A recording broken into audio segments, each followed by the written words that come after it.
Visit licensureexams.com and try our samples completely free of charge. Hello, everyone, and welcome back to our Licensure Exams podcast for budding mental health professionals. I'm Dr. Linton Hutchinson from hot and sunny Florida, and I'm with my co-host, Stacy Frost, who is up there snowshoeing around the frozen tundra of Michigan. And while I'm basking in the sun here in Florida, I'm sending out a warm shout out to Kelly in Mason, Michigan, probably freezing along with you, Stacy. Lucky you, Linton. I woke up to frost on the windows this morning and a 100-year-old furnace iced over in the basement.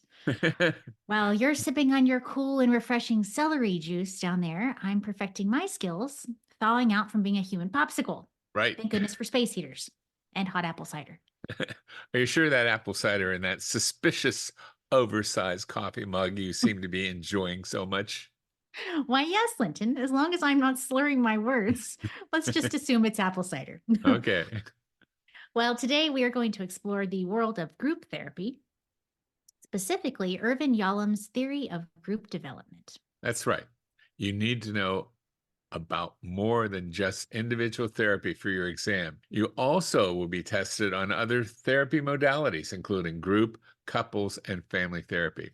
So if you've taken classes for marriage and family therapy, you're in good shape. If not, you may want to listen to some of our other podcasts or start hitting the books. Good point. Now, group therapy has been proven to be effective in treating a wide range of disorders. It's not just about simply sitting in a room with other people sipping apple cider, but it's about the dynamics and processes that unfold. So, our story today begins with Dr. Irvin Yalom, who got his start in psychiatry in the 1950s. Like that, Linton? 1950s. Love it. He developed a fascination with the human condition, as he called it, and he approached therapy from an existential standpoint, believing that people are constantly battling with existential dilemmas like the fear of death, being alone, and living a life of meaninglessness. Existential therapists believe that mental illness is caused by struggles related to our very existence. And Yalom believed that by exploring these issues in a group setting, individuals could find support and meaning through their shared experiences.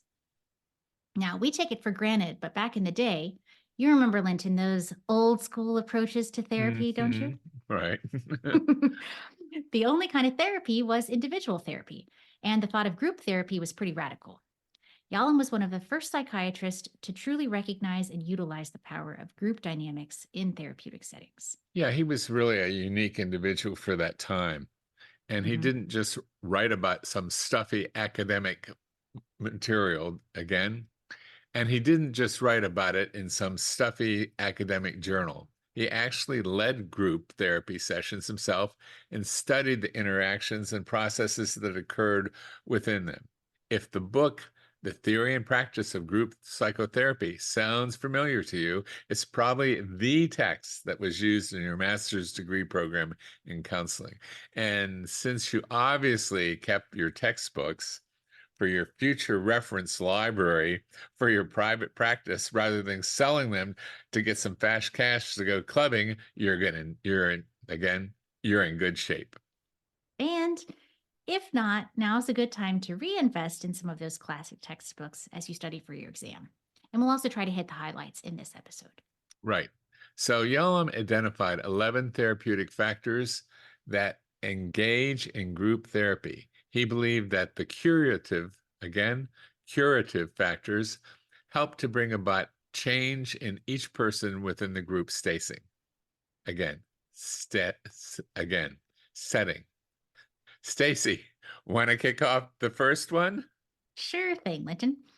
All right, the first therapeutic factor identified by Yalom is installation of hope. This is the belief that things can get better and that change is possible. In a group setting, individuals may see others who are further along in their recovery journey, and this instills hope in them for their own progress.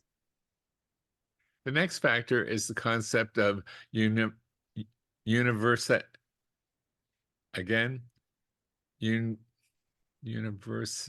Say that. Universality. Yeah, universality.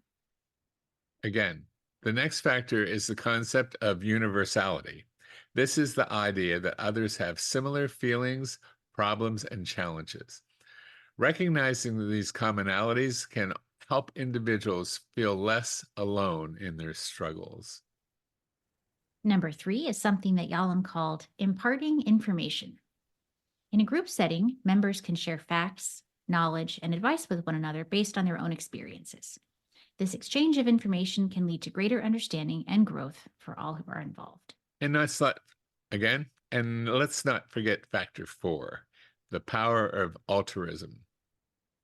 This is when individuals experience a sense of joy and fulfillment by helping others in the group. By giving support and guidance to others, they also receive in return, leading to a positive and supportive environment. I really think the idea of altruism ties in really well with the existentialist search for meaning and value. Mm-hmm. Helping others in the group can give individuals a purpose and boost their self-esteem and feelings of self-worth. Absolutely. And that's what you're all about as therapists in the helping professions, and something you do every day. Well, I'll have a sip of apple cider to toast to that one, Linton. All right. Another one of Yalom's curative factors, number 5 on our list, is corrective recapitulation of the primary family group. That's a mouthful. That is definitely a mouthful. But it really just means that the group can act as a mirror to an individual's early family life, and past patterns can be explored and corrected within the group dynamic. Exactly. Yalom also observed the development of socializing techniques, a factor, number 6, that emerges in group settings. This refers to individuals learning from one another how to better interact and communicate with others outside of the group. In this way, it's sort of like a training group for social skills. Mm-hmm. And as group members are honing their social skills, they may also engage in imitative behavior, which is curative factor number 7. Group members can model their behavior after the positive behaviors of other group members or the therapist even. Who does that remind you of, Stacy? I think something about Albert Bandura. Right, exactly, with his social learning theory. Exactly. Yeah, he was really big on that idea. And for the most part, human behavior is learned by observation with either a live model, symbolic model, or verbal instruction, like this podcast. He did some interesting experiments, but we'll save those for another podcast. Now, back to Yalom. What is the next factor, Stacy? All right. Factor number 8 is something called interpersonal learning, where through feedback from others, members can gain insight into how they come across to others and how they relate to others. Yalom emphasizes the idea that people have a tendency to perceive others in a distorted way. Now, these distortions stem from the person's interpretations and potential misunderstanding of the approval or disapproval expressed by important people in their lives. So group therapy provides an opportunity for individuals to receive accurate and constructive feedback from others, leading to greater self-awareness and improved interpersonal skills. Exactly. And number 9 is group cohesiveness, the sense of belonging and connection that develops within any kind of group. When individuals feel that they belong to a group, they are more likely to be open, share their feelings, and invest in the therapeutic process. The presence of group cohesiveness can amplify other therapeutic factors identified by Yalom. For example, a cohesive group might facilitate altruism because members are more willing to support and help one another. Similarly, catharsis might also be a more profound experience in a cohesive group as members feel safe to release any pent-up emotions that they may have. And speaking of catharsis, Linton, that is the 10th curative factor. Sharing personal feelings and experiences with a supportive group can really provide relief from emotional pain. And finally, we have existential factors.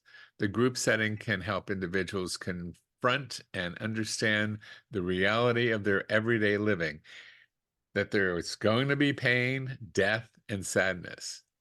With the group support, members learn that it's possible to learn how to accept and live with these conditions without running from them, fighting them, or being paralyzed by them. Well, that's a good one to end on. Here's a quick recap of Yalom's 11 curative factors.